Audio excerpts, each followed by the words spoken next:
الاستغاثة المليارية بالإمام المهدي عجل الله تعالى فرجه الشريف، نهديها إلى كل محب ومنتظر لفرج سيدنا ومولانا صاحب العصر والزمان، أرواحنا لتراب مقدمه الفداء.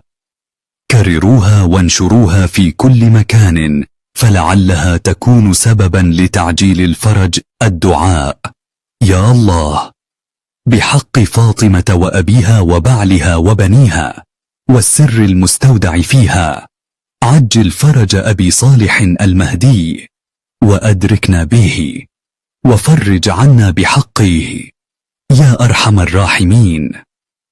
تذكير: إذا لم ترسل هذه الاستغاثة فقد قطعت الحملة. كن جزءا من ملايين القلوب المنتظرة. كن صوتا ينادي في الظلمة: اللهم عجل لوليك الفرج. فرب دمعة صادقة أو نشرة خالصة تكون مفتاحا لظهوره المبارك.